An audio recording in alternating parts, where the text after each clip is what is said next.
Good morning everyone.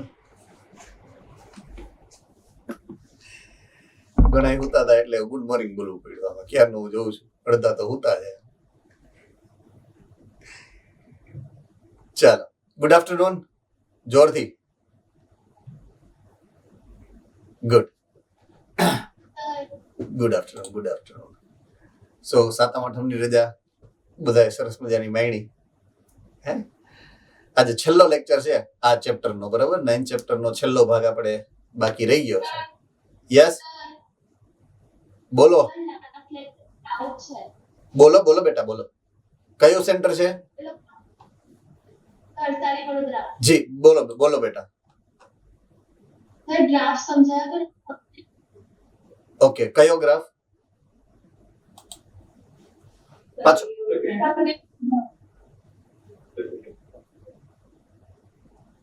Okay,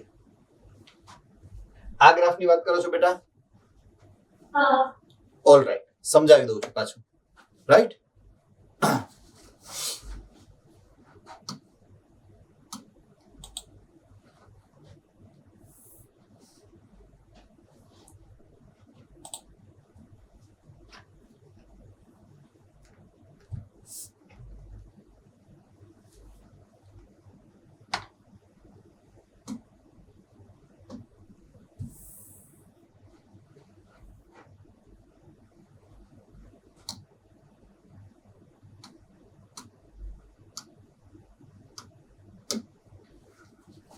ચલો આ ગ્રાફની વાત ફરીથી એક વખત કહી દઈએ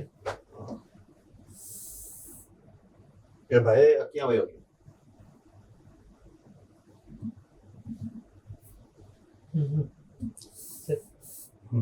બોલો થોડો ઓપ્શન નીચે એરો વાળો થોડો ઓપ્શન. બરોબર છે. થોડુંક સેન્ટરમાં બધાને દેખાય છે ને પ્રોપરલી? All right, okay. હવે આ તમારો જે અક્ષ છે, અક્ષ, અને આ બીજો અક્ષ છે. આ બે અક્ષની અંદર અલગ અલગ રાશિ છે. એક પ્રક્રિયા દર્શાવે છે કે જ્યારે કોઈ એક પ્રક્રિયક, અહીંયા જો તમે લખેલું હશે પ્રક્રિયક, નિપજમાં ફેરવાય છે. અહીંયા છે નિપજ, એટલે પ્રક્રિયામાંથી નિપજમાં ફેરવવાની જે આખી પ્રક્રિયા છે એની દિશા સમજાવે છે તમને એક્સ અક્ષ. રેડી? આ પહેલી વસ્તુ.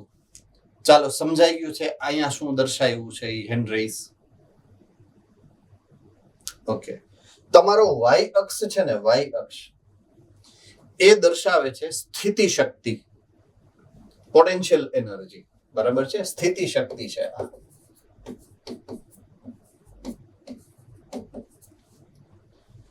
ઓકે, હવે સ્થિતિ શક્તિ શું છે એની વાત પહેલા સમજવી પડે, અથવા તો આપણે યાદ કરવું પડે કે સ્થિતિ શક્તિ છે શું. પોટેન્શિયલ એનર્જી કોને કહેવાય? એમ કોઈ પણ પદાર્થ, દુનિયાનો કોઈ પણ પદાર્થ ઘન સ્વરૂપે છે, વાયુ સ્વરૂપે છે કે પ્રવાહી સ્વરૂપે છે, બનેલો હશે કોઈક ને કોઈક અણુઓથી. બરાબર છે? તો કોઈ પણ પદાર્થ કે કોઈ પણ અણુ પાસે પોતાની પાસે એક ઉર્જા રહેલી હોય છે, પોતાની અંદર જ સંગ્રહિત સ્વરૂપે છે. અને એ જે સંગ્રહિત ઉર્જા છે ને એને સ્થિતિ શક્તિ અથવા તો સ્થિતિ ઉર્જા કહેવાય. બરાબર છે? હવે એનું ઉદાહરણ શું હોઈ શકે અથવા તો કઈ રીતે સમજાવી શકાય? જે મેં ઉદાહરણ ભૂતકાળમાં તમને જ્યારે આ ગ્રાફ સમજાયો હતો, જે ઉદાહરણ આપ્યું હતું એ જ ઉદાહરણ ફરીથી આપી દઉં. એક નાનો એવો પથ્થર લેવાનો, નાનો એવો પથ્થર, બરાબર છે? એને બીજા માળેથી તમારે નીચે નાખવાનો, રાઈટ? અને નીચે કોઈ વ્યક્તિ ઊભો હોય અને એને લાગે તો કેટલું ઈજા થાય, અને એની સામે મોટો પથ્થર લેવાનો, બેલો. બરાબર છે? અને પછી કોઈ વ્યક્તિને નીચે ન ઊભું રખાય, નહીતર કેસ થાય આપણી ઉપર. બરાબર છે? પણ નાની કોઈ વસ્તુ રાખીને પછી જોવાય કે કેટલા બળથી એ નીચે પડે છે. એક જ ઊંચાઈએથી તમે બે અલગ અલગ પદાર્થને નીચે નાખ્યા. એક નાના કદનું છે અને એક મોટા કદનું છે. નાના કદની અંદર એનું કદ નાનું છે એટલે ઓછી ઉર્જા સંગ્રહાયેલી હતી, અને મોટા કદનો પદાર્થ નાખ્યો એટલે એની અંદર કદ મોટું છે એટલે ઉર્જા વધુ હોય, એટલે એ સંગ્રહિત ઉર્જા મોટી હોય. બરાબર છે. હવે જ્યારે તમે નીચેથી ઉપરથી નીચે નાખ્યું ત્યારે જ એ ઉર્જા, બાકી તો સંગ્રહિત હતી, તો એ સંગ્રહિત ઉર્જા પહેલા ગતિ ઉર્જામાં રૂપાંતરિત થઈ, ઉપરથી નીચે પડ્યું સ્થળાંતરણ કર્યું એટલે, અને પછી જ્યારે લાગે છે તમને ત્યારે યાંત્રિક ઉર્જામાં રૂપાંતરિત થાય. એટલે જે સંગ્રહિત ઉર્જા હતી એના માટે શબ્દ વપરાય છે પોટેન્શિયલ એનર્જી અથવા તો સ્થિતિ ઉર્જા. તો હવે એ જ દાખલા તરીકે વાત કરું કે નાનો પથ્થર હતો, એ નાના પથ્થરની વાત કરું કે બીજા માળેથી મેં એને નાખ્યો, અને એ જ નાનો પથ્થર હું હવે 5મા માળે જઈ અને નાખું તો પણ એની જે અસર છે બળની એ વધી જશે. તો કોઈ પણ પદાર્થની અંદર સંગ્રહિત ઉર્જા કે જે ઊંચાઈ અને એના દ્રવ્યમાન ઉપર આધારિત હશે, એ ઉર્જાનું જે માપ છે, એ ઉર્જાનું જે પ્રમાણ છે, એને હું સ્થિતિ ઉર્જા કે સ્થિતિ શક્તિ કહીશ. તો પ્રક્રિયક પાસે પોતાની પાસે સ્થિતિ ઉર્જા છે, કોઈક XYZ નાની એવી, જેટલો એ પદાર્થની દ્રવ્યમાન હશે એ પ્રમાણે એની અંદર સ્થિતિ ઉર્જા છે. બરાબર છે. એટલે દાખલા તરીકે આ જે તમને ગ્રાફ દર્શાવેલો છે એમાં પ્રક્રિયકની સ્થિતિ ઉર્જાનું માપ આ ગ્રાફમાં અહીંયા છે, આટલી સ્થિતિ ઉર્જા છે, એટલે કે અહીંયાથી લઈ અને આટલી સ્થિતિ ઉર્જા એની પાસે છે, આટલી સ્થિતિ ઉર્જા પ્રક્રિયક પાસે છે જ્યારે એને પ્રક્રિયામાં ભાગ લેવાની શરૂઆત કરી ત્યારે. પ્રક્રિયા શું છે? પ્રક્રિયકમાંથી નિપજમાં ફેરવવાનું છે રાસાયણિક પ્રક્રિયા દરમિયાન તમારે. તો એ પ્રક્રિયા શરૂ કરવા માટે એને તૈયારી કરવી પડશે. દાખલા તરીકે તમારો અલ્ટિમેટ એઇમ શું છે કે નીટની પરીક્ષા દેવી, પણ એના માટે 2 વર્ષ તમારે સતત પરીક્ષાની તૈયારી કરવી પડે.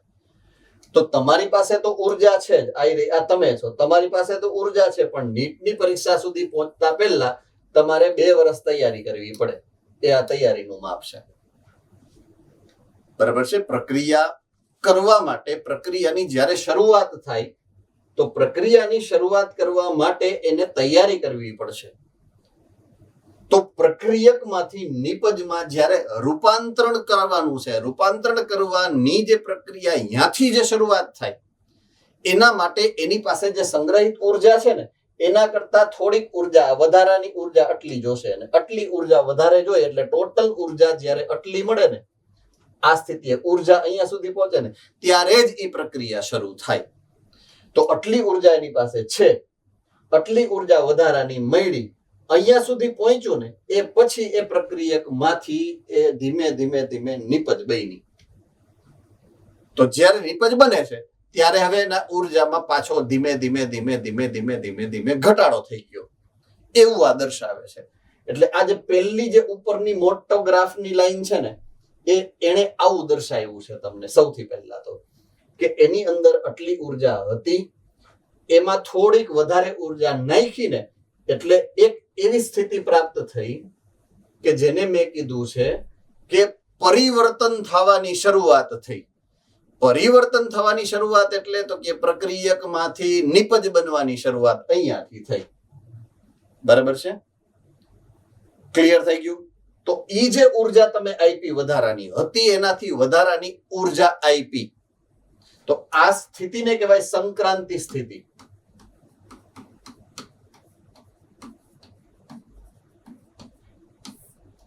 સંક્રાંતિ પામવી એટલે ફેરફાર, શરૂઆત કરવી.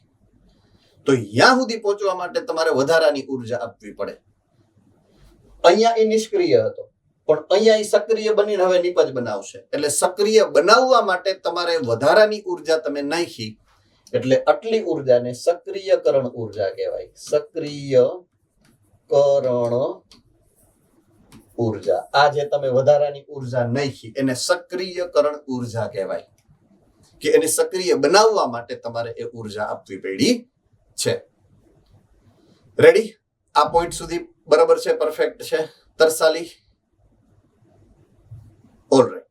હવે એ ઉર્જાને મળી ગઈ છે, સક્રિય થઈ ગયું છે, એટલે એ હવે ધીમે ધીમે નિપજમાં રૂપાંતરિત થાય, એટલે અહીંયા પહોંચતા સુધીમાં પણ જ્યારે નિપજ બની ગઈ ને ત્યારે જેટલી ઉર્જા અહીંયા હતી એનાથી ઘણી બધી ઉર્જા જો એને ગુમાવી દીધી. કેટલી બધી ઉર્જા કે હવે ઉર્જાની પાસે હાવ અટલીક જ વધી, થોડી અટલીક એવી ઉર્જા વધી છે. હતી કેટલી પહેલા જ્યારે પ્રક્રિયક હતો ત્યારે આટલી બધી હતી, હવે ઘટી ગઈ, આવી ઓછી થઈ ગઈ. તો પ્રક્રિયકમાંથી નિપજ બની તો એમાં ઉર્જા વૈધી છે કે ઘટી છે? Baroda, Tarsali,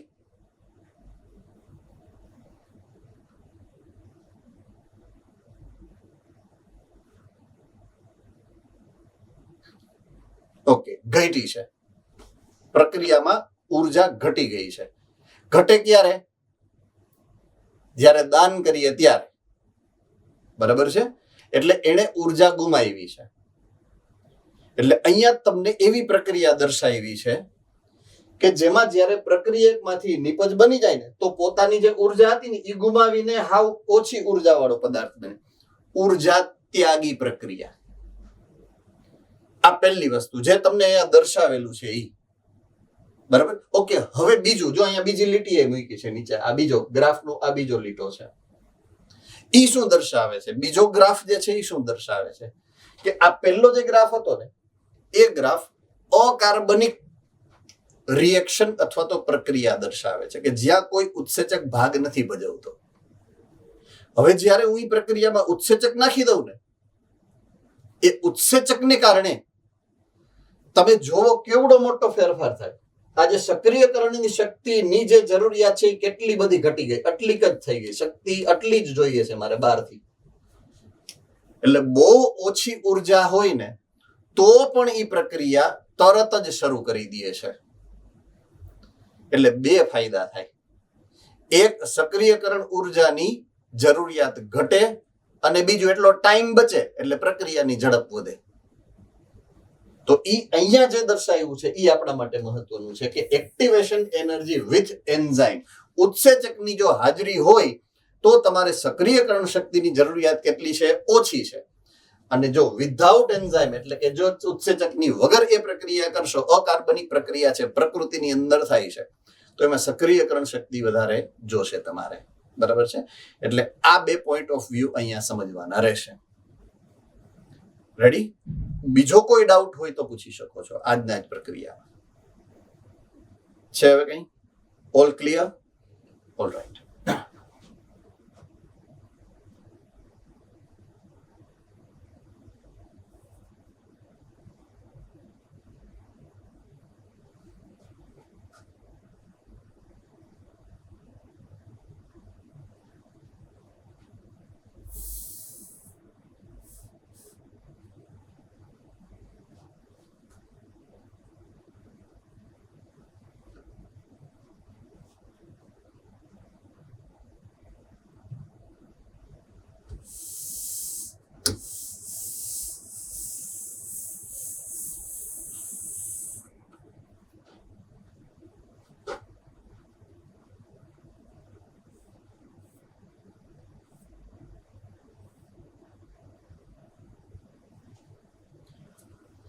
fine.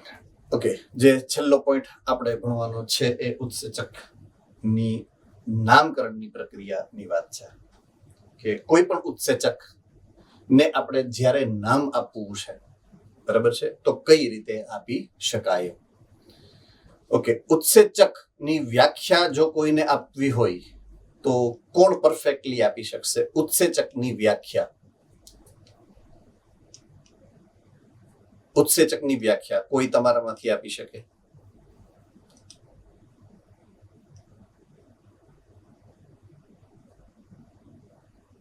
Okay, Surendranagar centre.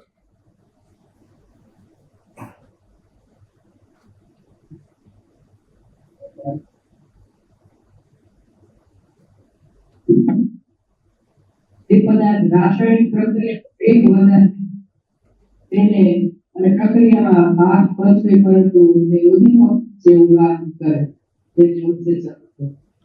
Okay, good. જે પ્રક્રિયા નો વેગ વધારે છે, ઉદ્દીપક જેવું કામ કરે છે, બરાબર છે, એને તમે ઉત્સેચક કહો છો. ઓકે, આ સિવાય કોઈને એકાદ બે વર્ડ આમાં જે ખૂટે છે એ ઉમેરવાની ઈચ્છા છે? હજી એક બે વર્ડ આમાં ખૂટતા હોય એવું લાગે છે. ખોટી નથી વ્યાખ્યા, હું એમ નથી કહેતો ખોટી છે, સાચી જ છે. Yes, Morbi centre.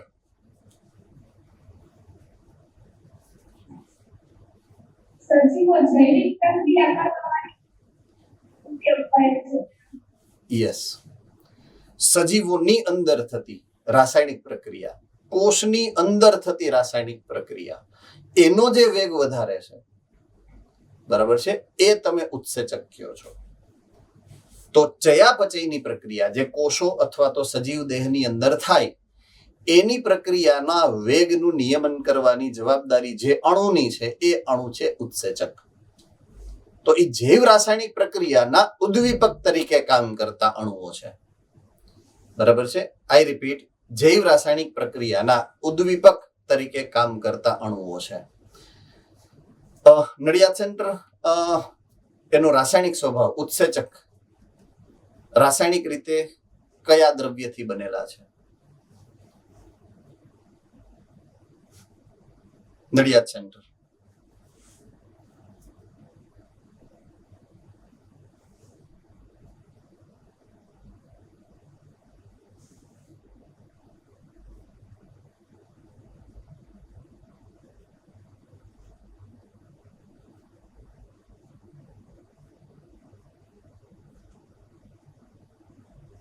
સભી ઇલેક્ટ્રોન છે એટલે અમે હમણાં જ નહીં થાય. અચ્છા, પણ આ ગયા લેક્ચરનું છે, હા, ગયા લેક્ચરનું છે એમ કહું છું. ક્વેશ્ચન કે ઉત્સેચક કયા પ્રકારના દ્રવ્યથી બનેલા હોય છે એવો પ્રશ્ન છે. આ લેક્ચરનો નથી.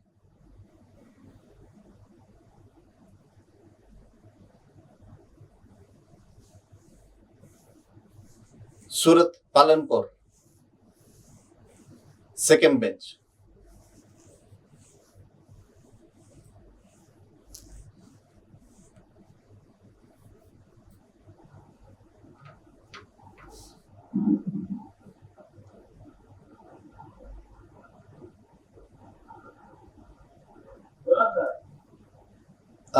ઉત્સેચક કયા પ્રકારના પદાર્થોથી બનેલા છે? રાસાયણિક બંધારણ એમ.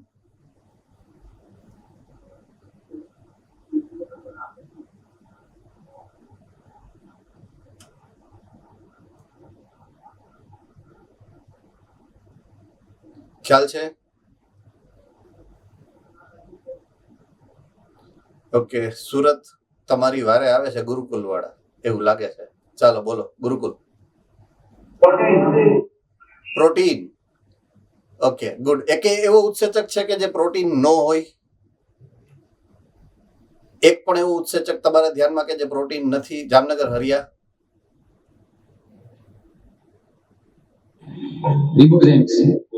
રિબોઝાઇમ્સ. રિબોઝાઇમ્સ શેનાથી બનેલા છે? રિબોઝાઇમ્સ શેનાથી બનેલા છે? ઓકે, હિંમતનગર. હિંમતનગર, રિબોઝાઇમ્સ શેનાથી બનેલા છે? છે કોઈ? નહીં?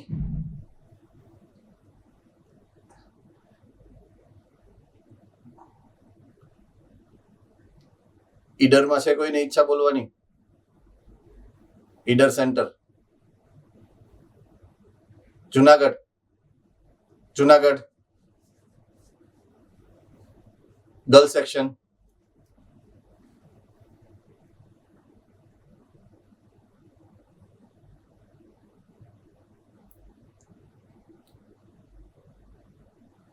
પેલા જુનાગઢ નો વારો આવવા દો ભાઈ. અમદાવાદ, સુરત, 2 મિનિટ 2 મિનિટ જોઈ લઉં પેલા. ચાલો ફટાફટ. યસ, જુનાગઢ ફટાફટ.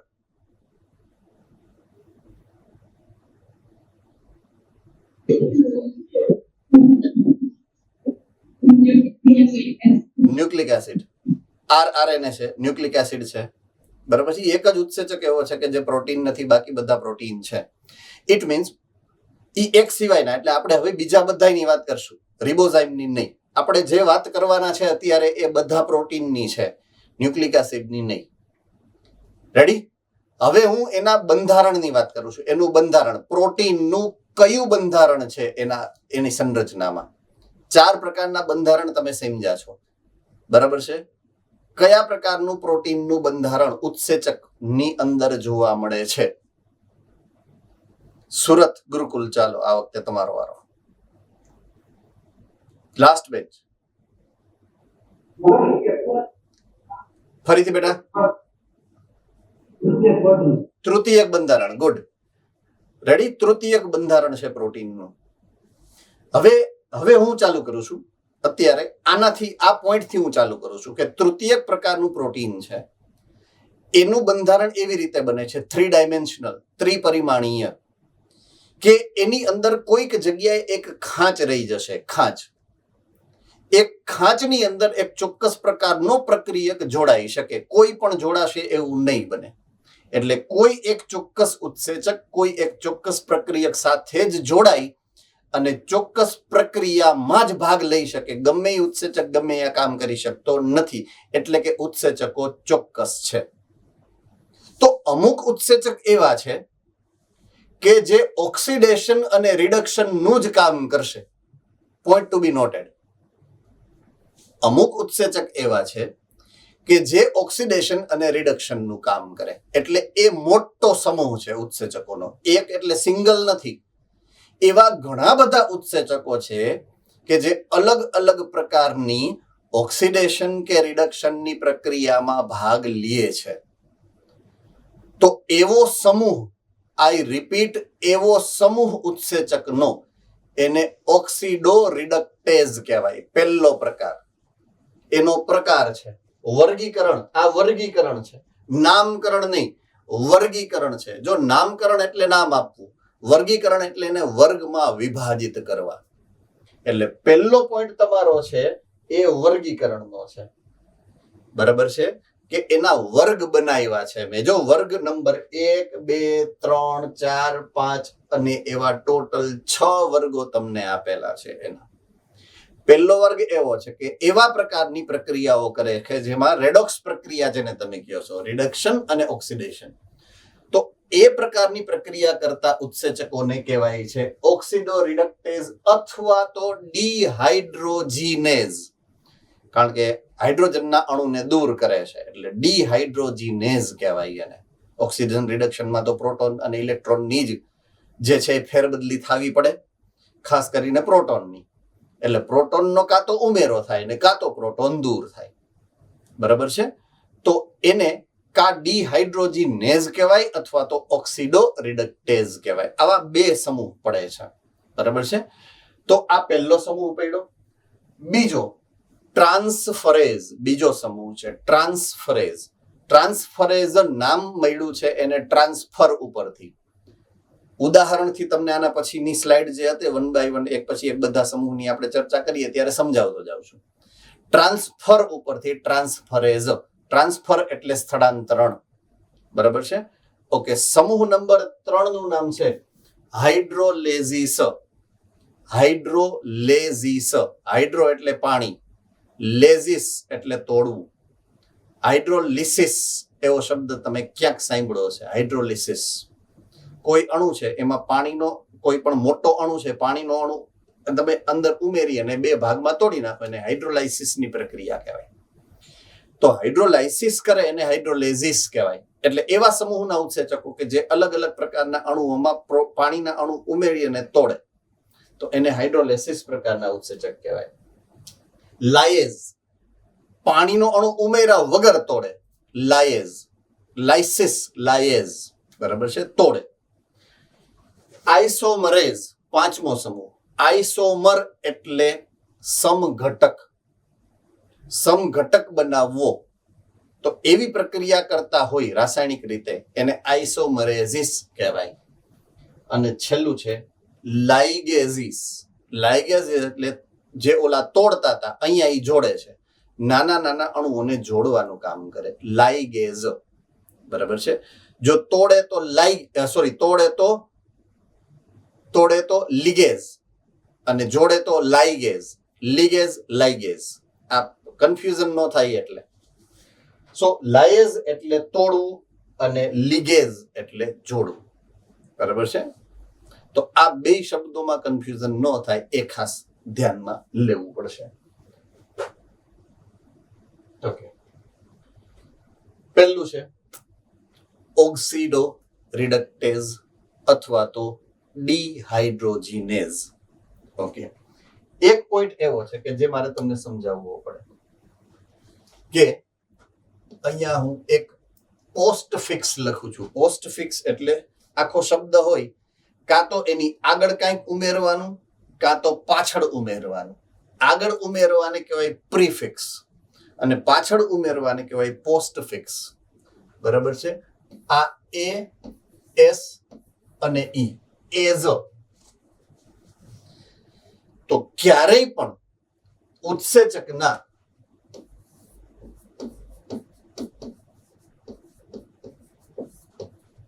નામ આપવું છે તમારે, અથવા તો ઉત્સેચકના વર્ગનું નામ આપવું છે, તો તમારે આ પોસ્ટ ફિક્સ યુઝ કરવાનો છે, એઝ. આ પહેલો નિયમ છે એનો. દાખલા તરીકે મેં એવું કીધું ઓક્સિડો રિડક્ટેઝ, તો આખી જે પ્રક્રિયા છે એ ઓક્સિડેશન ને રિડક્શન ની છે. રિડક્શન ની પાછળ ક્ષણ કાઢી નાખ્યો ને એઝ નાખી દીધો. બરાબર છે? એટલે રિડક્ટેઝ પડી ગયું. હાઇડ્રોજીનેશન, નેશન કાઢી નાખ્યું, ડિહાઇડ્રોજીનેઝ એઝ નાખી દીધું પાછળ, ડિહાઇડ્રોજીનેઝ, તો એઝ પાછળ લાગ્યું. બરાબર છે? આઇસોમર, તો આઇસોમર માં પાછળ એઝ, આઇસોમરેઝ. લાયેઝ, લાઇગેઝ, તો એઝ પાછળ આવ્યું. આ ગુજરાતીમાં લખાય એઝ. તો કોઈ પણ સ્પેલિંગ, કોઈ પણ નામની પાછળ તમે એઝ જ્યાં શબ્દ આવશે એનો મતલબ તમારે એવો કાઢવાનો કે એ ઉત્સેચકનું નામ છે. જે શબ્દની પાછળ એઝ લાગે એ કાં તો ઉત્સેચકનું નામ છે અથવા તો ઉત્સેચકના સમૂહ એટલે કે વર્ગનું નામ હશે. આ એનો પહેલો નિયમ નામકરણનો. બરાબર છે? એટલે ફરી પાછો હું પહેલી સ્લાઇડમાં જાઉં તો જો આ ઓક્સિડો રિડક્ટેઝ છે, ડિહાઇડ્રોજીનેઝ છે, ટ્રાન્સફરેઝ છે, હાઇડ્રોક્સિલેઝ છે, ડિહાઇડ્રોજીનેઝ છે, લાયેઝ છે, લાઇગેઝ છે, પાછળ એઝ આવે અને એનું બહુવચન એટલે ઝીસ. અહીંયા જે ઝીસ તમને દેખાય છે એનું બહુવચન છે. તો એએસઈ અથવા તો એઝ શબ્દ લગાડવો એ એના નામકરણની પહેલી જરૂરિયાત છે. અહીંયાથી આપણે શરૂ કરીએ. ઓકે, તો હવે પહેલો જે સમૂહ છે એની વાત કરું. પહેલા સમૂહનું નામ છે ઓક્સિડો રિડક્ટેઝ અથવા તો ડિહાઇડ્રોજીનેઝ. તો તમને બુકની અંદર જે આકૃતિ તો નહીં પણ એક નાનો ફોર્મ્યુલા જેવું આપેલું હશે, જો આવી રહ્યું આ પ્રકારનું કે એસ ડેશ, એસ છે એ રિડ્યુઝડ છે એવું ગુજરાતીમાં લખેલું હશે, રિડ્યુઝડ, અને એસ ડેશ છે એ ઓક્સિડાઇઝડ છે એવું લખેલું છે. પ્રક્રિયાને અંતે આખું ઊંધું થઈ જશે. જો એસ હશે એ થઈ ગયો ઓક્સિડાઇઝડ અને એક્સ ડેશ છે એ થઈ ગયો રિડ્યુઝડ. જુઓ જોઈએ તમને મળી ગયું છે એ જે લખેલું છે એ પહેલો મુદ્દો. એટલે જે સમૂહ ઓક્સિડાઇઝડ હતો એને રિડ્યુઝડ કરી દઈએ અને રિડ્યુઝડ હતો એને પ્રક્રિયાને અંતે ઓક્સિડાઇઝ કરી નાખે. એટલે રેડોક્સ પ્રક્રિયા જે કરાવશે એવા ઉત્સેચકને રેડોક્સ ઉત્સેચક અથવા તો ઓક્સિડો રિડક્ટેઝ કહેવાય. આ પહેલો સમૂહ છે. તે બે પ્રક્રિયકો એસ અને એસ ડેશ વચ્ચે ઓક્સિડેશન રિડક્શન ને ઉત્પ્રેરિત કરે છે. એટલે ઓક્સિડેશન અને રિડક્શનની પ્રક્રિયા કરાવશે. બરાબર છે? ઓકે, બીજો નંબરનો ટ્રાન્સફરેઝ, જે ટ્રાન્સફર કરે છે, સ્થળાંતરણ કરે છે એક સમૂહને એક અણુમાંથી કાઢી તોડી અને બીજા સમૂહમાં બીજા ઈ સમૂહને તોડી કાઢી અને બીજા જગ્યાએ ફિટ કરી દે બીજા અણુમાં. બરાબર છે? તો તે પ્રક્રિયકોની એક જોડ એસ અને એસ ડેશ વચ્ચે એક સમૂહ જે હાઇડ્રોજન સિવાયના અણુને સ્થળાંતરિત કરી અને એક જગ્યાએથી બીજી જગ્યાએ અથવા તો એક અણુમાંથી બીજા અણુમાં સ્થળાંતરિત કરશે. બરાબર છે? તો હાઇડ્રોજન નહીં, પ્રોટોન સિવાયના અણુ પ્રોટોનને સ્થળાંતરિત કરે તો એને શું કહેવાય? ડિહાઇડ્રોજિનેસ. પ્રોટોનનું સ્થળાંતરણ કરે એને શું નામ આપ્યું છે મેં? ડિહાઇડ્રોજિનેસ. આ પહેલી વસ્તુ. તો પ્રોટોન સિવાયના અણુને જો એક જગ્યાએથી બીજી જગ્યાએ નાખી દઈએ તો એને શું કહેવાય? તો કે ટ્રાન્સફરેસ. એટલે આ બે એકબીજાના પૂરક છે. જો પ્રોટોનના અણુનું સ્થળાંતરણ કરે તો એને ડિહાઇડ્રોજિનેસ કહેવાય, અને પ્રોટોન સિવાયના અણુને જો સ્થળાંતરિત કરે તો એને ટ્રાન્સફરેઝ કહેવાય. ડુ રિમેમ્બર, આ બે વચ્ચે સંબંધ છે. આ બે સમૂહ વચ્ચે બંને અણુઓનું સ્થળાંતરણ જ કરે છે. આ પ્રોટોનનું સ્થળાંતરણ કરે અને આ પ્રોટોન સિવાયના અણુઓનું સ્થળાંતરણ કરે. બરાબર છે?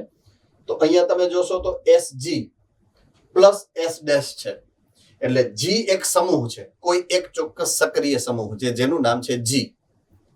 એ S ની હારે જોડાયેલો છે. જો આકૃતિમાં તમારી બુકની અંદર છે એ પ્રક્રિયાને અંતે જે GS હારે જોડાયેલો હતો અહીંયાથી નીકળી અને S' સાથે જોડાઈ ગયેલો હશે. જો આવી ગયો S' G પ્લસ S, એટલે S માંથી ઓલો G જોડાયેલો હતો એ અહીંયાથી છૂટાછેડા કરી અને S' સાથે જોડાઈ ગયો.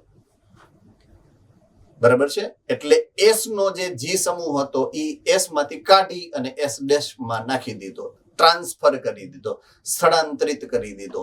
ઉત્સેચકનું આ કામ છે. તો આવું કામ હોય એ પ્રકારના એ સમૂહના ઉત્સેચકોને ટ્રાન્સફરેઝ કહેવાય. ત્રીજું, હાઇડ્રોલેઝિસ. હાઇડ્રોલાઇસિસની એક પ્રક્રિયા આવે. હાઇડ્રોલાઇસિસની પ્રક્રિયાનો મતલબ છે કે જ્યાં પાણીનો અણુ નાખી અને જળ વિભાજન, ગુજરાતીમાં જળ વિભાજન, જે જળ વિભાજનની પ્રક્રિયાનું ઉત્પ્રેરણ કરે એને હાઇડ્રોલાઇઝેસિસ કહેવાય. બરાબર છે? તો ઉત્સેચક ester, ether, peptide, glycosidic, carbon carbon, carbon halide અથવા તો ફોસ્ફરસ અને નાઇટ્રોજનની વચ્ચે આવેલ બંધ, એટલે કે ફોસ્ફો નાઇટ્રોજન બંધનું જળ વિભાજન પ્રેરે છે. એક ઉદાહરણથી તમને સમજાવું. એક સમયે આપણે એવી વાત કરી હતી કે જ્યારે બે ગ્લુકોઝના અણુ જોડાય છે, આવી રીતના આપણે કઈક વાત સમજાતા, ત્યારે અહીંયા જે ગ્લાયકોસિડિક બંધ બને છે એ બંધ બનવા દરમિયાન H2O પાણીનો અણુ દૂર થાય છે. એ જ વસ્તુ એસ્ટર બંધમાં આપણે જોઈ છે. તો દાખલા તરીકે આ છે ગ્લુકોઝ અને આ પણ છે ગ્લુકોઝ. હવે અહીંયા એસ્ટર બંધ, ગ્લાયકોસિડિક બંધ બની ગયો. તો આ અણુને હવે હું કહીશ ડાઇસેકેરાઇડ નો અણુ. શું કહીશ? હવે આ ડાઇસેકેરાઇડ નો અણુ જે છે એને હું કહીશ માલ્ટોઝ. શું છે આ માલ્ટ? શું કામ? ગ્લુકોઝ પ્લસ ગ્લુકોઝ છે એટલે માલ્ટોઝ છે. બરાબર છે? હવે જો કોઈ ઉત્સેચક અહીંયા આ બંધને તોડવો છે તો એ બંધ તો જ તોડી શકે કે જો આ પાણીનો દૂર થયેલો અણુ પાછો ઉમેરે. હવે સમજાય છે હું જે કહેવા? બરાબર છે? તો પાણીનો અણુ ફરજિયાત ઉમેરવો જ પડે તો જ આ ગ્લુકોઝના બે અણુ છૂટા પડે. શું કામ? જ્યારે જોડ્યા હતા ત્યારે પાણીનો અણુ દૂર કર્યો છે એટલે પાછો એને નાખવો પડશે. એટલે પાણીનો અણુ અહીંયા નાખવો પડે તો જ આ પ્રક્રિયામાં બે ગ્લુકોઝના અણુ તૂટે. તો આ પ્રક્રિયા કે જેમાં પાણીનો અણુ નાખી અને તમે તોડો છો, તોડવાને વિચ્છેદન કહેવાય. અને જલ પાણીના અણુથી એટલે જલ વિચ્છેદન, અંગ્રેજીમાં એને કહેવાય હાઇડ્રોલાઇસિસની પ્રક્રિયા. સેમ વસ્તુ લાગુ પડે જ્યારે બે એમિનો એસિડ જોઈન્ટ થયા હતા, પેપ્ટાઇડ બંધ બન્યો હતો. બરાબર છે? લિપિડના બંધારણમાં ટ્રાઇગ્લિસરાઇડ જ્યારે ગ્લિસરોલની સાથે તમે ફેટી એસિડ નાખ્યું તો અહીંયા પાણીના 3 અણુ, કારણ કે 3 વખત તમે ફેટી એસિડના અણુ નાખ્યા છે. અગેન એમાં પણ તમે 3 પાણીના અણુ, તો ફરીથી તમારે એક ગ્લિસરોલની અંદર રહેલા 3 ફેટી એસિડ સમૂહને દૂર કરવા છે તો તમારે પાછું અહીંયા પાણીનો અણુ નાખવો જ પડશે. રેડી?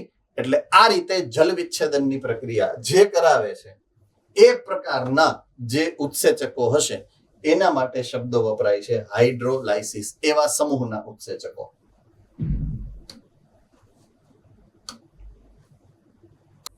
ઓકે, લાઇસિસ તોડવું, અને એને 2-3 ઉદાહરણો મેં તમને આપ્યા કે પેપ્ટાઇડ ને આ ને તેને, પણ એમાં પાણીનો અણુ ઉમેરતા હતા અને તોડતા હતા. રાઈટ? હાઇડ્રોલાઇસિસ હતું. હાઇડ્રોલાઇસિસ જળ વિચ્છેદન હતું. મોટો અણુ હતો એને તોડવા માટે પાણીનો અણુ નાખતા. હવે જો નો નાખી, હવે પાણીનો તોડવું તો છે જ, પણ પાણીનો અણુ નાખ્યા વગર તોડવું છે, તો એ પ્રક્રિયાને લાઇસિસની પ્રક્રિયા કહેવાય. હાઇડ્રોલાઇસિસ નહીં, ખાલી લાઇસિસ કહેવાય. ઓલું હાઇડ્રો એટલે પાણીથી લાઇસિસ કરતા હતા, આ પાણી વગર લાઇસિસ કરીએ, ખાલી લાઇસિસ. બરાબર છે? જો હું તમને અંગ્રેજીના શબ્દથી સમજાવીશ તો કદાચ વધારે સમજાય. ફાઇન, તો હું સમજાવતો હતો તમને હાઇડ્રો અને લાઇસિસ. હાઇડ્રો એટલે જલ અને લાઇસિસ એટલે તોડવું અથવા તો વિચ્છેદન. તો આ જે ઉત્સેચક છે કે જે આ પ્રક્રિયા કરતા હોય જલ વિચ્છેદનની, એને હાઇડ્રોલેઝ કહેવાય. હાઇડ્રોલેઝિસ. બરાબર છે? હવે હાઇડ્રો પાણીનો અણુ નારે નથી નાખવો અંદર, ખાલી લાઇસિસ કરવું છે, ખાલી વિચ્છેદન કરવું છે. વિચ્છેદન ને લાઇસિસ અંગ્રેજીમાં કહેવાય લાયસિસ. લાઇસિસ કહેવાય. બરાબર છે? એટલા માટે એ ઉત્સેચકનું નામ એના ઉપરથી પડ્યું, લાયસિસ.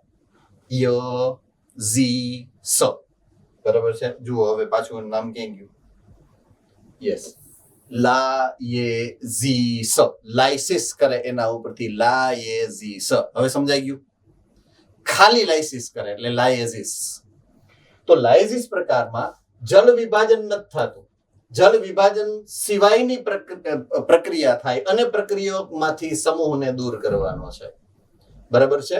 તો અહીંયા છે એક્સ સી સી વાય. જુઓ તો તમારી બુકમાં તમને મળી ગયું એક્સ સી સી અને વાય. મળ્યું કે નહીં? X C C Y. Okay, હવે એમાં જોજો એક્સ અને વાય એમને રહ્યા અને બે કાર્બન દૂર થઈ ગયા. જો એક્સ વાય પ્લસ સીસી થઈ ગયું એટલે કાર્બન ને દૂર કર્યા છે એક્સ અને વાય. અને એક્સ એક કાર્બન માંથી દૂર કર્યો, વાય એક કાર્બન માંથી દૂર કર્યો, એક્સ વાય ને જોડી દીધા. બરાબર છે? એટલે સમૂહને દૂર કર્યા છે, પાણીનો અણુ ઉમેર્યા સિવાય, એટલે એને લાયેઝિસ કહેવાય.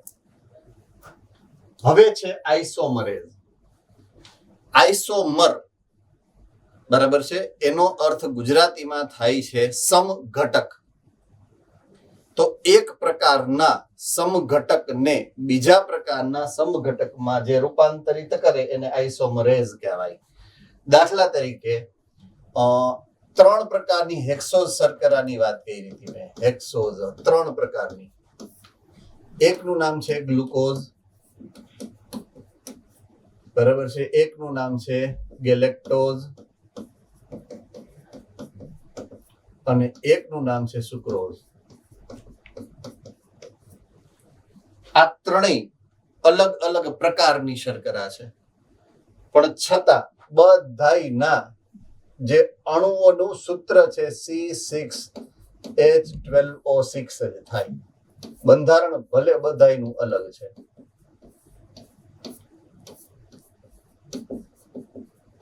આ બધાય અવાજ છે C6H12O6. ગ્લુકોઝ હોય, ગેલેક્ટોઝ હોય કે સુક્રોઝ હોય, ત્રણે ત્રણનું બંધારણ અલગ છે, પણ અણુ બધાયના અણુસૂત્રની વાત કરો C6H12. તો જ્યારે અણુસૂત્ર સમાન હોય, બંધારણીય સૂત્ર બદલાઈ જાય, એને કહેવાય સમઘટક. એવું તો બધાયને ખબર જ છે, તમને હોશિયાર જ છો. બરાબર છે? એટલે સમઘટક બનાવે. ગ્લુકોઝ માંથી શું બનાવે? જો આના હિસાબે જો ગ્લુકોઝ ને કોઈ ઉત્સેચક રૂપાંતરિત કરી અને સુક્રોઝ બનાવી નાખે દાખલા તરીકે, બરાબર છે, તો આ પ્રક્રિયામાં ભાગ લેતો ઉત્સેચક હોય એને શું કહેવાય? આઇસોમરેઝ. શું કહેવાય? આઇસોમરેઝ. બરાબર છે? એટલે આઇસોમર અથવા તો સમઘટક બનાવે છે. તો એવા બધા ઉત્સેચક કે જે પ્રકાશીય, ભૌમિતિક અથવા તો બંધારણીય સમઘટકોના આંતર સ્વરૂપ અથવા તો આંતર રૂપાંતરણને ઉત્પ્રેરિત કરે. મેં સમજાયું એ પ્રમાણે. બરાબર છે? કે ગ્લુકોઝમાંથી સુક્રોઝ બનાવ્યો તો એ બંધારણીય સમઘટક છે. બરાબર છે? શું છે? બંધારણીય સમઘટક. તો અલગ અલગ પ્રકારના સમઘટકો નું એ એક સ્વરૂપમાંથી બીજા સ્વરૂપમાં રૂપાંતરણ કરે તો એને કહેવાય આઇસોમરેઝ પ્રકારના ઉત્સેચક. અને છેલ્લું જોડવાનું કામ કરે લાઇગેઝ. ઓલો લાયેઝ, આ લાઇગેઝ અગેઇન ફરીથી યાદ કરાવી દો, બે એકબીજાથી અલગ. લાયેસિસ તોડે છે, લાઇગેઝિસ જોડે છે. બરાબર છે. બે રાસાયણને પરસ્પર જોડાણ માટે ઉત્પ્રેરિત કરે, રાસાયણિક બંધ બનાવીને એકબીજા સાથે જોડશે. દાખલા તરીકે કાર્બન અને ઓક્સિજન વચ્ચે બંધ બનાવી શકે, કાર્બન અને સલ્ફર વચ્ચે બંધ બનાવી શકે, ફોસ્ફરસ અને ઓક્સિજન વચ્ચે બંધ બનાવી શકે. બરાબર છે. તો આ બંધના નિર્માણ સાથે સંકળાયેલ ઉત્સેચકને લાઇગેઝ અથવા તો જોડતા હોય એવા ઉત્સેચક કહેવાય, લાઇગેઝ. બરાબર.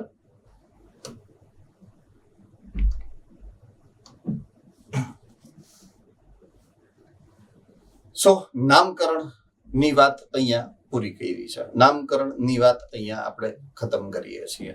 અને ચેપ્ટરનો સૌથી છેલ્લામાં છેલ્લો મુદ્દો, બરાબર છે, જેનું નામ છે સહકારકો. ઓકે, નામ છે સહકારકો. ઓકે, હવે આ મુદ્દાને શરૂ કરતા પહેલા એક ચેપ્ટર નંબર 8 એની જે સંરચના છે એને ફરીથી એક વખત યાદી કરાવી દઉં, જેથી કરી અને મને આ પ્રક્રિયા સમજાવવી થોડીક વધારે સરળ પડે. તમને ચેપ્ટર નંબર 8 ની અંદર કોષના બંધારણની વાત કરી. કોષના બંધારણમાં એક પટલમય તંત્ર સમજાવેલું છે. પટલમય તંત્ર.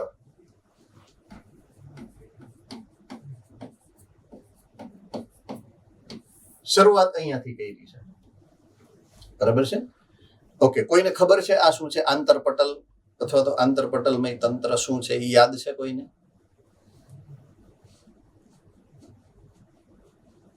ખબર હોય, યાદ હોય?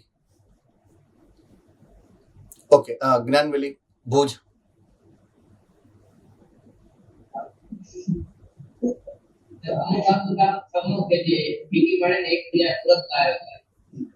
સેજ પાછું રિપીટ કરી શકો પ્લીઝ.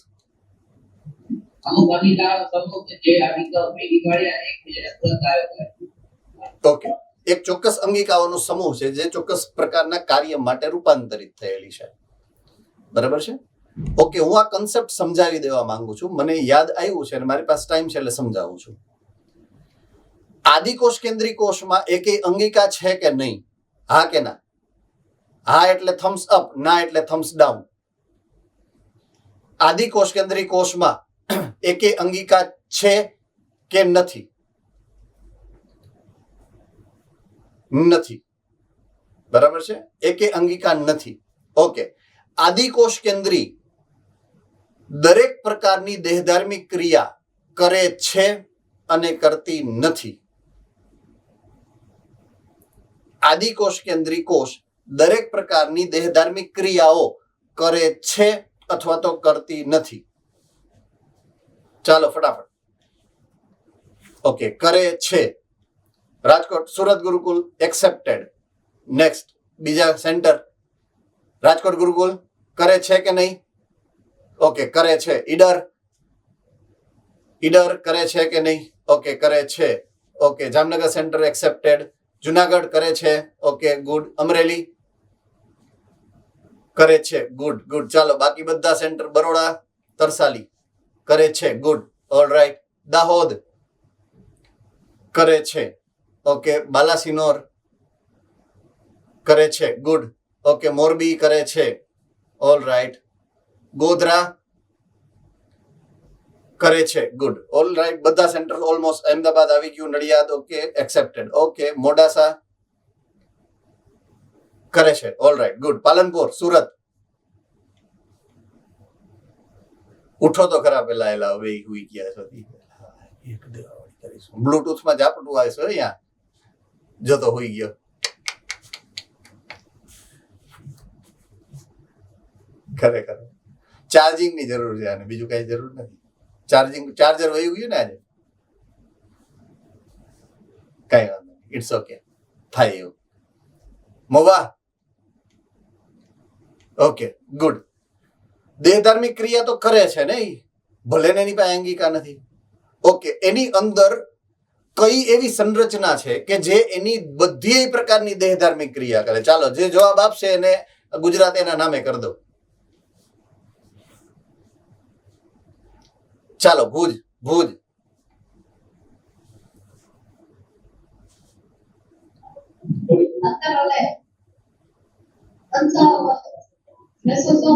મેસોઝોમ્સ.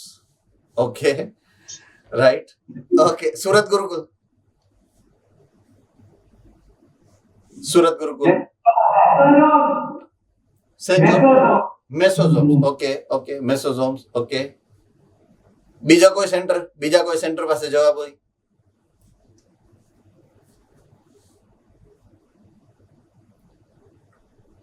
ઓકે, મેસોઝોમ ખોટો જવાબ નથી, પણ પ્રોપર નથી. 100% સાચો જવાબ નથી. 100% સાચો જવાબ છે કોષ રસ પટલ. કારણ કે મેસોઝોમ કોષ રસ પટલ માંથી જ રૂપાંતરિત થાય. એટલે જે કામ કરવું છે, આદિકોષ કેન્દ્રી પાસે એક જ સંરચના એવી છે કે જે કામ કરી શકે છે. પોઈન્ટ સમજજો, બહુ ઇમ્પોર્ટન્ટ મુદ્દો છે. એક જ સંરચના એવી છે કે જે કામ કરી શકે છે, અને એ છે કોષરસ પટલ. એટલે કોષરસ પટલ જીવંત પટલ છે. Point to be noted.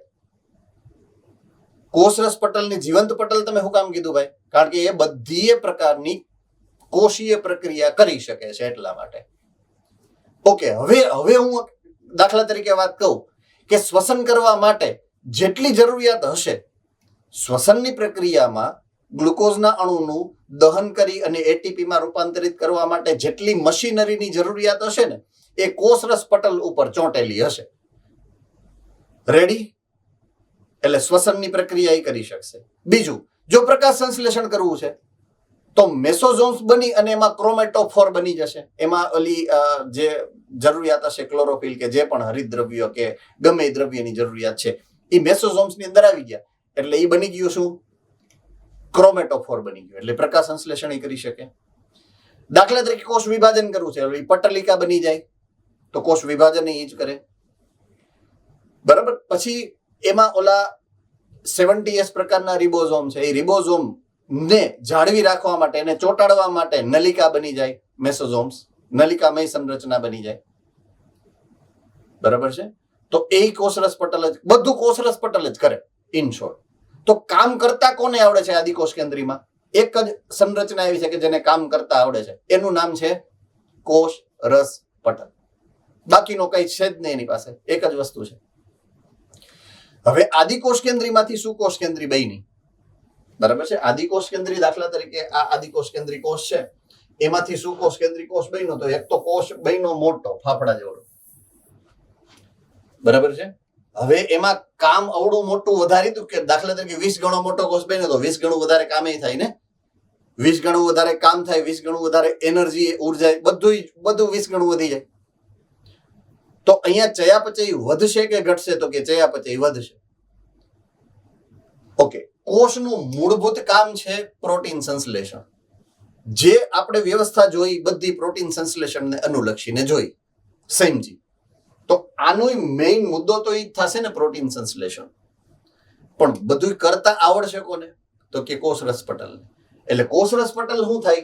અંતર્વલન પામે. જો આમ આ કોષરસ પટલ અંતર્વલન પામી જાય આવી રીતના. એને ઈ તો આવડે છે, પટલિકા બનાવી હતી, યાદ છે? આવી રીતના એક જગ્યાએથી નહીં, એકથી વધુ જગ્યાએથી. જોજો હવે આમ અહીંયાથી ને એવું કર્યું, અહીંયાથી ને એવું કર્યું.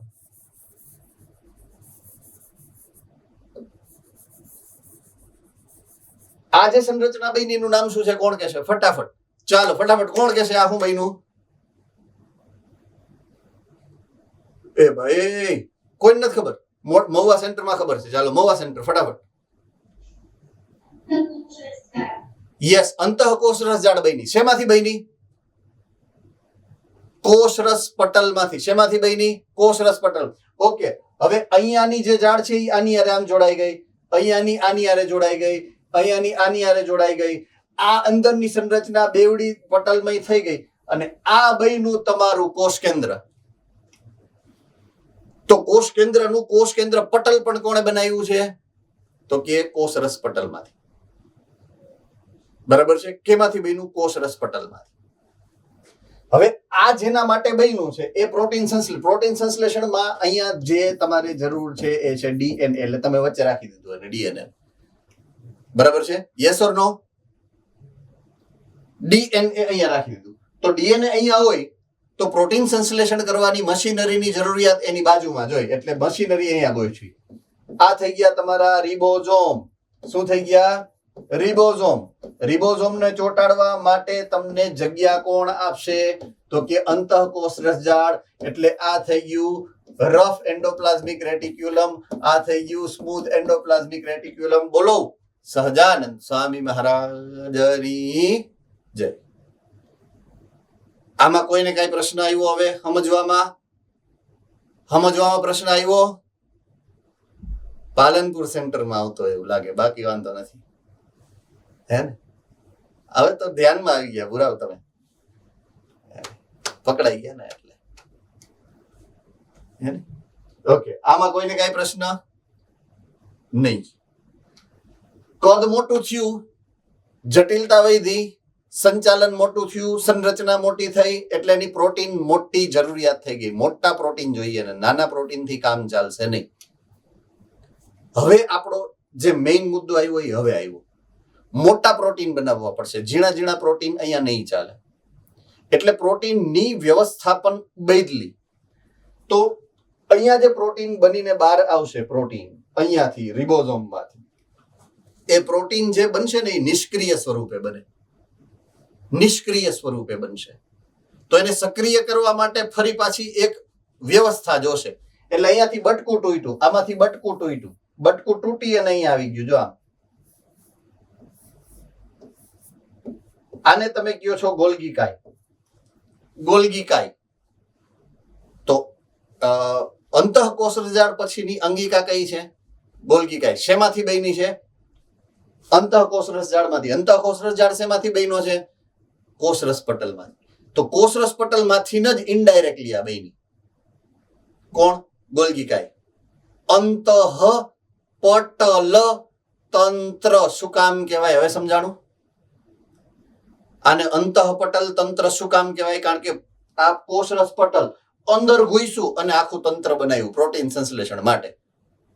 એટલા માટે એને કહેવાય અંતઃપટલ તંત્ર. એટલે આ જે પટલમય તંત્ર અથવા અંતઃપટલમય તંત્ર હું જે સમજાવું છું એનો ઇતિહાસ આવો છે. આ રીતે બન્યું છે. આ રીતના એનું મોડિફિકેશન એટલે અનુકૂલન થયું છે.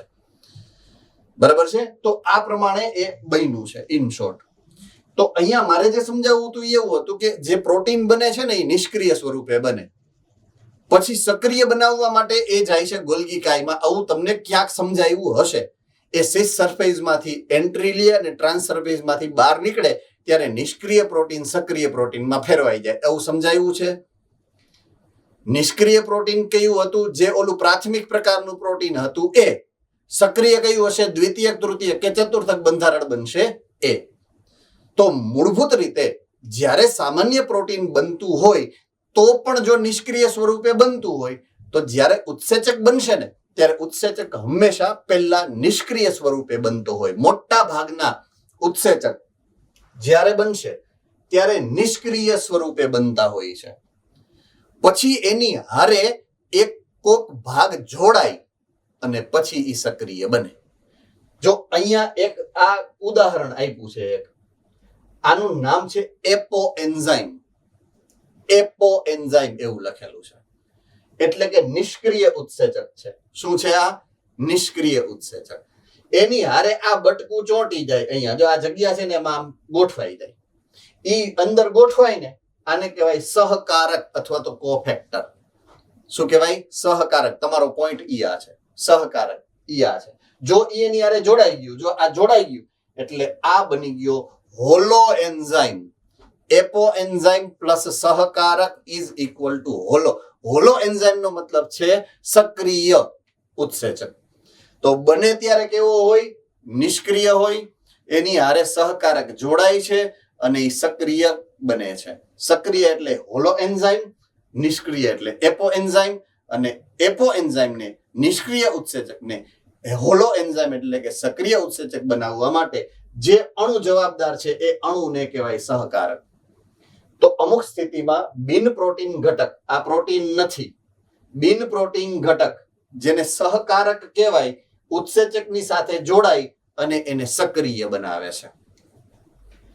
એપો એન્ઝાઇમ, આ પહેલું ઉત્સેચકના માત્ર પ્રોટીન વાળો ભાગ, એને એપો એન્ઝાઇમ કહેવાય. જ્યારે સહકારક એટલે કે આ એનાથી છૂટો પડે ત્યારે ઉત્સેચક ફરીથી નિષ્ક્રિય બની જાય, અને એપો એન્ઝાઇમ એટલે કે આ એપો એન્ઝાઇમ કોફેક્ટર સહકારક હારે જોડાય તો એ સક્રિય બની જાય, છૂટો પડે તો પાછો નિષ્ક્રિય બની જાય. બરાબર છે?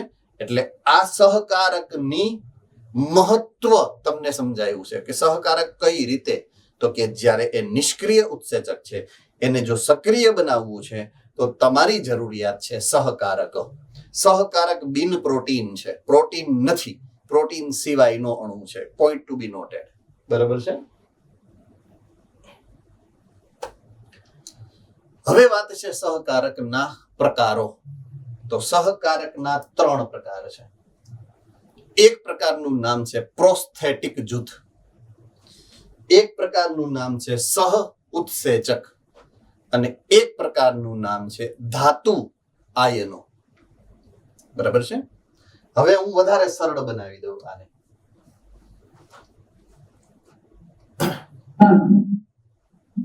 Yes sir. કોણ છે? કયું સેન્ટર?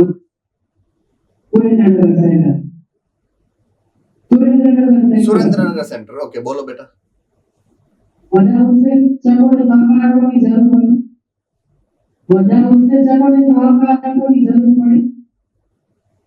સામાન્ય રીતે એવા ઉત્સેચક કે જે એક જગ્યાએ બનશે અને વહન પામી અને બીજી જગ્યાએ જાશે, એવા ઉત્સેચકોને સહકારકોની જરૂર પડતી હોય છે. એક ઉદાહરણ આપું. તમારા લાળ ગ્રંથિની અંદર કોઈ એક ઉત્સેચક બને જેનું નામ છે અમાઇલેઝ.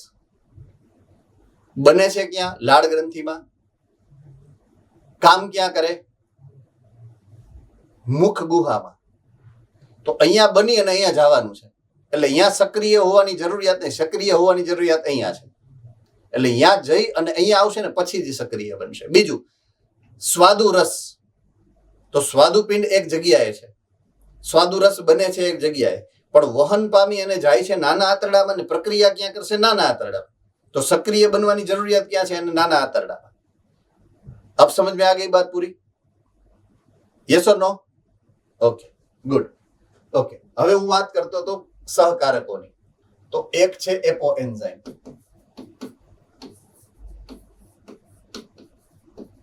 એટલે કે નિષ્ક્રિય ઉત્સેચક.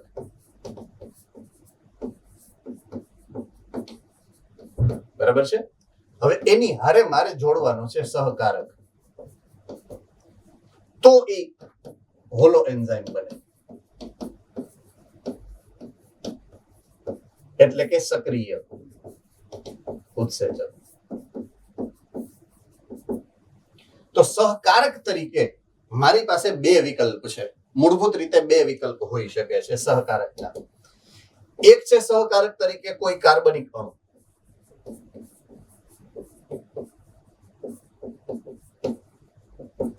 ઓર હોઈ શકે છે અકાર્બનિક અણુઓ.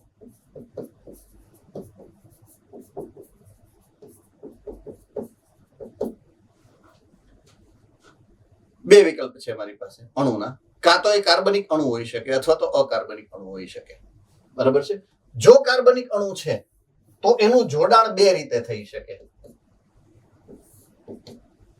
કાં તો એ મજબૂત જોડાણ કરશે,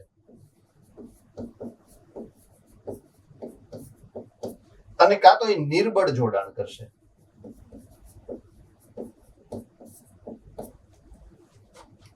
કાં તો એ મજબૂત જોડાણ કરશે અથવા તો એ નિર્બળ જોડાણ કરશે. જો એ મજબૂત જોડાણ કરશે ને તો તમારું પહેલું પ્રોસ્થેટિક જૂથ કહેવાય એને.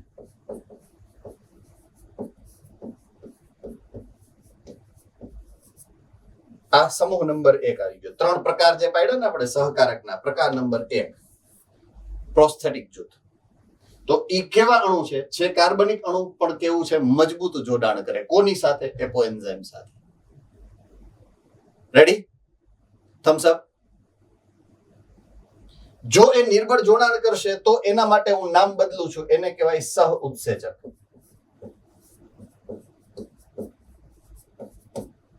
સહ ઉત્સેચક. તો એ નિર્બળ જોડાણથી જોડાય છે કાર્બનિક અણુ, સહ ઉત્સેચક છે કાર્બનિક અણુ, તો એ એપો એન્ઝાઇમ સાથે નિર્બળ જોડાણ કરે, તરત તૂટી જાય એનું જોડાણ, તરત બની પણ જાય, તરત તૂટી પણ જાય. અને અકાર્બનિક અણુઓમાં આપણી પાસે એક જ વિકલ્પ છે, એ છે ધાતુ આયનો.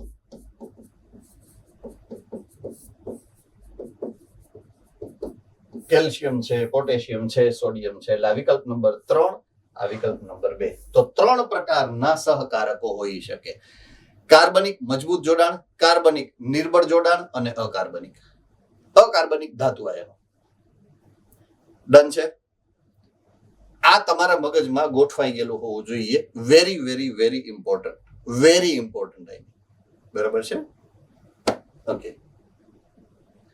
તો આ 3 પ્રોસ્થેટિક જૂથ, સહ ઉત્સેચક અને ધાતુ આયનોની વાત મેં તમને અહીંયા સમજાવી. તો એમાંથી પહેલું જેનું નામ છે પ્રોસ્થેટિક જૂથ. તો પ્રોસ્થેટિક સમૂહ કાર્બનિક રસાયણ છે અને એપો એન્ઝાઇમ સાથે પ્રબળ બંધથી જોડાયેલા છે, જે મેં તમને સમજાવ્યું. ઉદાહરણ તરીકે હિમ, જે હિમોગ્લોબિનની સાથે જોડાય, હિમ. બરાબર છે? તો ઉત્સેચક પેરોક્સિડેઝ અને કેટેલેઝ, આ 2 ઉત્સેચકના નામ છે. ઉત્સેચકના 2 અલગ અલગ પ્રકાર છે.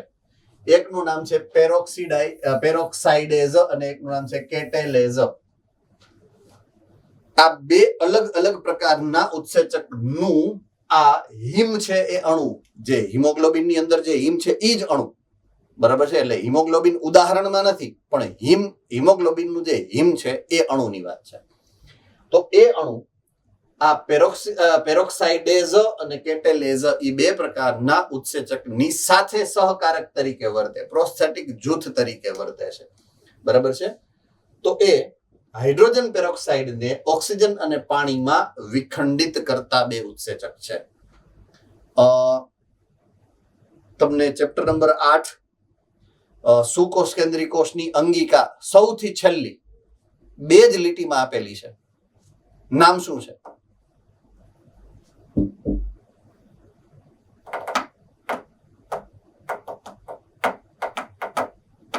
ઓકે, સુરેન્દ્રનગર.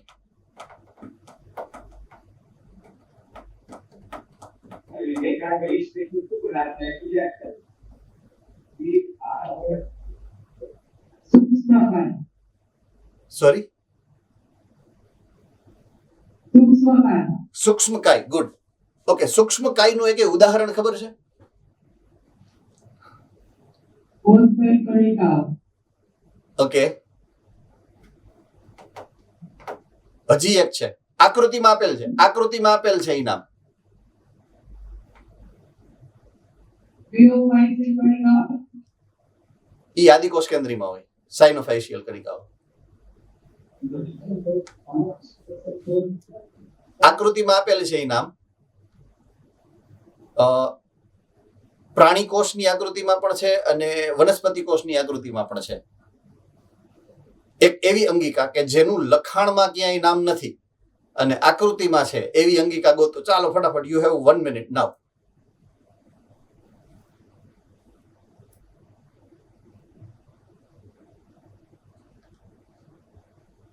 ચાલો, કોણ પેલા? Very good. કોણ હતું ઈ? Okay, peroxisome. Good answer, right answer. Peroxisome, hydrogen peroxide, H2O2, એનું વિભાજન થાય એટલે O2 અને H2O બને, એવી અંગિકા છે. એ જસ્ટ ખાલી ઉદાહરણ આપું છું. ઈ અહીંયા આપેલું છે, કનેક્ટ થાય છે એટલે બસ. ઈ જ આ જે ઉદાહરણમાં આપ્યું ને, ઈ જ અંગિકાનું કામ છે. એમાં જ આ 2 ઉત્સેચકો, પેરોક્સાઇડેઝ એટલે હાઇડ્રોજન પેરોક્સાઇડ બનાવે, પેરોક્સાઇડેઝ. કેટેલેઝ એટલે તોડે, કેટાલિસિસ કરવું એટલે તોડવું. તો જો જોડે એને પેરોક્સાઇડેઝ કહેવાય, અને તોડે એને કેટેલેઝ કહેવાય. ઈ 2 ઉત્સેચકમાં આ હિમ છે, એ સહકારક છે. અને ઈ આવેલી ક્યાં હોય? આ પેરોક્સિઝોમની અંદર. ક્યાં આવેલી હોય? પેરોક્સિઝોમની અંદર. જો સરનામું આપ્યું, આ ક્યાંથી આવ્યું એનું. ઇનડાયરેક્ટ ક્વેશ્ચન છે, ઇનડાયરેક્ટ ક્વેશ્ચન છે, અને સૂક્ષ્મ કાયનો એક પ્રકાર છે.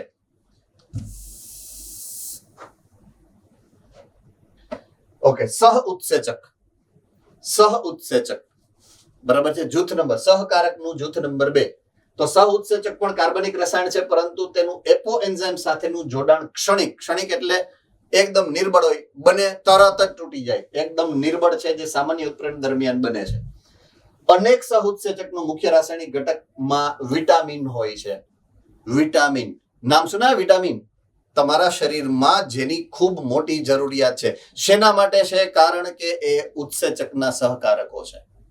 આ તમારી વિટામિનની જરૂરિયાત. વિટામિન વાઇટલ એમાઇન્સ, આખું નામ વાઇટલ એમાઇન્સ. એમાઇન્સ એટલે એમિનો જૂથ ધરાવતા, એટલે કે એમિનો એસિડ નું રૂપાંતરણ થાય અને વિટામિન બને. યાદ રાખવાનું, એમિનો એસિડ નું વ્યુત્પન્ન છે વિટામિન. વાઇટલ એમાઇન્સ છે ઈ. બરાબર છે? એટલે એમિનો એસિડ નું રૂપાંતરણ છે ઈ. યાદ રાખવાનું છે. અને એ તમારા સહકારક તરીકે વર્તે છે. ઘણી બધી અસંખ્ય એવી પ્રક્રિયાઓ છે કે જેમાં સહકારક તરીકે વિટામિન હશે. ઉદાહરણ એક અહીંયા આપેલું છે, નિએસિન. નિએસિન એક વિટામિનનું નામ છે.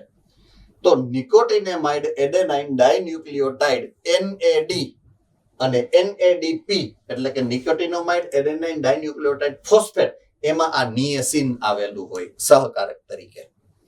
NAD અને NADP આ બે અણુઓ તમારે આવશે અનુક્રમે પ્રકાશ સંશ્લેષણ અને શ્વસનની અંદર. ચેપ્ટર નંબર 12 અને 13 માં આવશે. સોરી, 11 અને 12 માં. બરાબર છે? ત્યારે આવશે આ NAD અને NADP. યાદ રાખજો. ચાલ્યું ન હોય એટલે હું અત્યારે લેતો નથી. બરાબર છે? જેમ ઓલું યાદ કરાયું તેમ આને યાદ ન કરાવે, કારણ કે આ ચાલ્યું નથી તમારે ચેપ્ટર. ઓકે, ત્રીજું છે ધાતુ આયનો.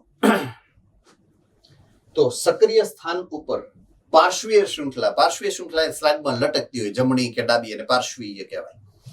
તો પાર્શ્વીય શૃંખલા સાથે સહસંયોજક બંધ બનાવે. એકથી વધુ સહસંયોજક બંધ વડે પ્રક્રિયક સાથે જોડાય ધાતુ આયન. તો એ પણ સહકારક તરીકે રહેલા અકાર્બનિક દ્રવ્યો છે. ઉદાહરણ છે ઝિંક, કે જે પ્રોટીઓલાઇટિક ઉત્સેચક કાર્બોક્સીપેપ્ટિડેઝ માટે સહકારક તરીકે વર્તે. ઝિંક. બરાબર છે? પ્રોટીઓલાઇટિક શબ્દને સમજવાનો છે. પ્રોટીઓ એટલે પ્રોટીન, લાઇટિક લાઇસિસ એટલે તોડવું. એટલે કોઈ પ્રોટીન હોય એને જ્યારે તમારે તોડવો છે તો એને પ્રોટીઓલાઇટિક એન્ઝાઇમ્સ અથવા તો ઉત્સેચક કહેવાય. જેમ લાઇપેઝ છે એમ પ્રોટીનનું પાચન કરે, પ્રોટીએઝ કહેવાય. પ્રોટીએઝ.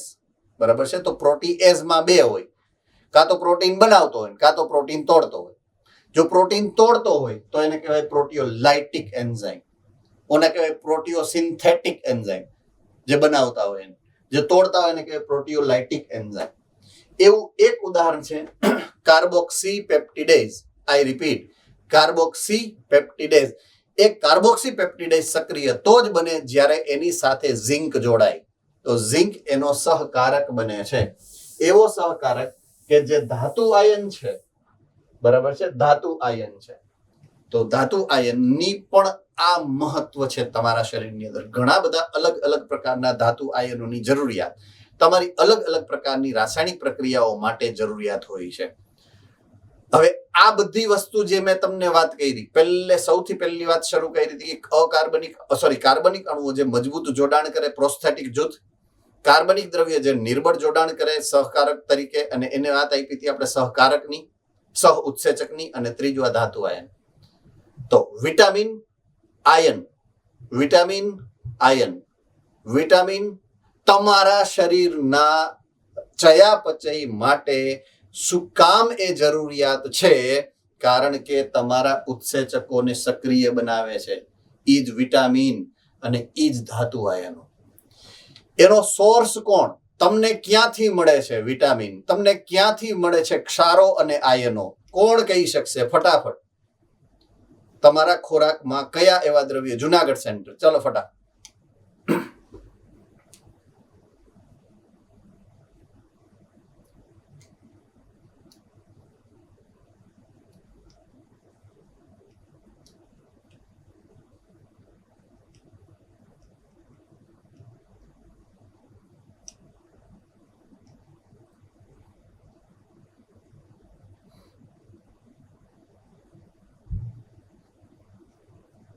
એ સાંજ પડી ગઈ, જલ્દી કરો.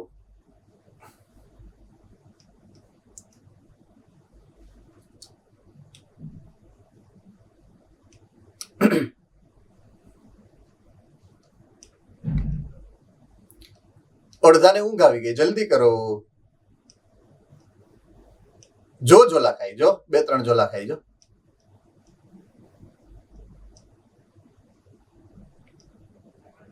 હાલો નડિયાદ બોલો, હાલો નડિયાદ તમે બોલો. હવે જુનાગઢ વાળા સુઈ ગયા છે.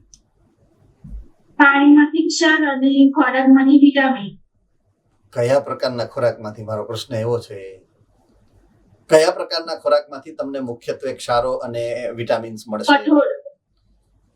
તમારી સાસુ કા તંબુરા. कठोल में से प्रोटीन મળતા है. Come on. ધોરણ 5 માં આવે, 6ઠા માં. ચાલો ફટાફટ, ચલો. કોઈ નહીં, એટલા બધામાંથી એલા તમે 200 જણા છો મારી સામે.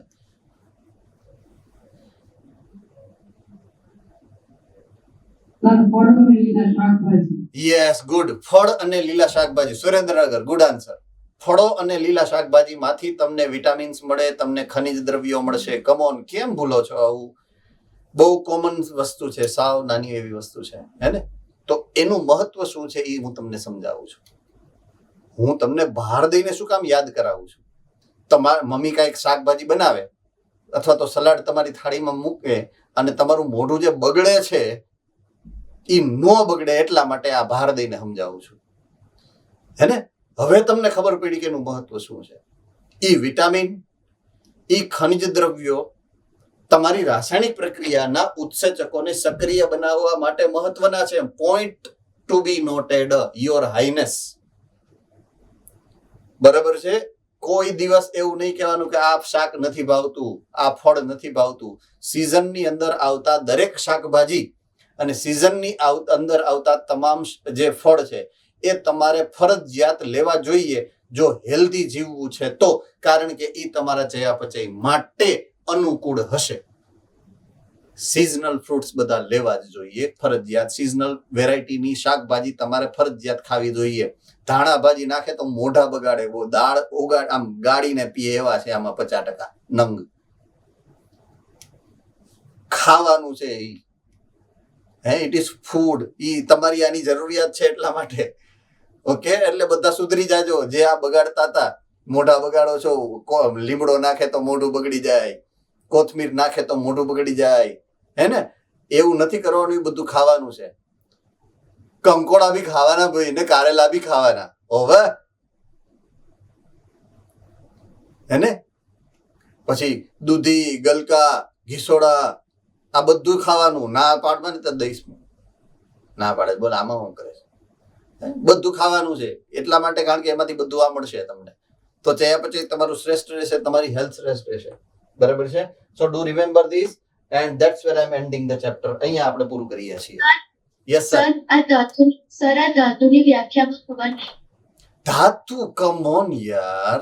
જમીનની અંદર સંગ્રહાયેલ ધાતુ, લોખંડ ને સીસુ ને પારો ને તાંબુ ને જસત ને કેમિસ્ટ્રીનો વર્ડ છે ધાતુ. ધાતુ અને અધાતુ તત્વો. એ નહીં સર, આ જે વ્યાખ્યા લખી હતી કે જે એમાં નહીં. અચ્છા, આની વ્યાખ્યા તને સમજાણી નથી એવું કહેશ ને? ઓકે. પાર્શ્વીય શૃંખલા એ નહીં સમજાણું હોય, બાકી કદાચ સમજાઈ ગયું હોય. પાર્શ્વીય શૃંખલા એટલે સાઈડ ચેન. દાખલા તરીકે આ કોઈ અણુ છે, એની સાઈડમાં ઈ આમ જોડાઈ જાય. સાઈડ એટલે પાર્શ્વીય, કા જમણી અથવા તો ડાબી બાજુ જોડાણ કરે. શૃંખલા, આ શૃંખલા એટલે સીધી લીટી. શૃંખલા એટલે ચેઇન. બરાબર છે? એ ચેઇનમાં કોઈ એક કાં તો જમણી બાજુ કાં તો ડાબી બાજુ જોડાઈ જાય એટલે પાર્શ્વીય શૃંખલા સાથે, સક્રિય સ્થાન ઉપર પાર્શ્વીય શૃંખલા સાથે સહસંયોજક બંધ સાથે જોડાય. જો આ 3D સ્ટ્રક્ચર છે, બરાબર છે, એમાં આ પાર્શ્વીય શૃંખલા છે. આ પાર્શ્વીય શૃંખલામાં આ ભાઈ જોડાઈ ગયા, જો સહસંયોજક બંધ વડે. સિમ્પલ. આપ સમજ में आ गया पूरा? દાખલા તરીકે 3D સ્ટ્રક્ચર હતું આખું, આ 3D સ્ટ્રક્ચર મેં બનાવ્યું. તો આ જો આ અંગૂઠો છે ને એ પાર્શ્વીય શૃંખલા બની.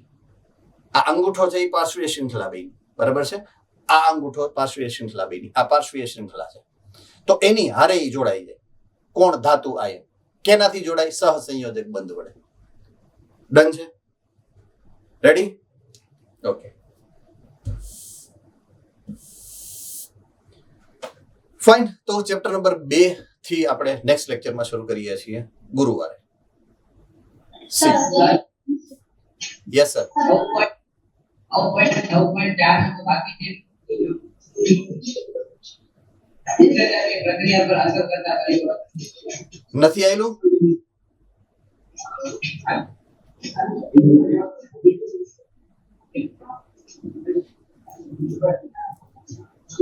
નેક્સ્ટ લેક્ચરમાં લઈ લો.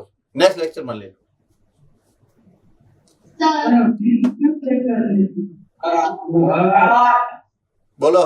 સર માઇકોપ્લાઝ્મા જે છે એમાં કોષ દિવાલ હોતી નથી તો પછી એમાં કેવી રીતે બનશે? માઇકોપ્લાઝમામાં કોષ દિવાલ નથી હોતી.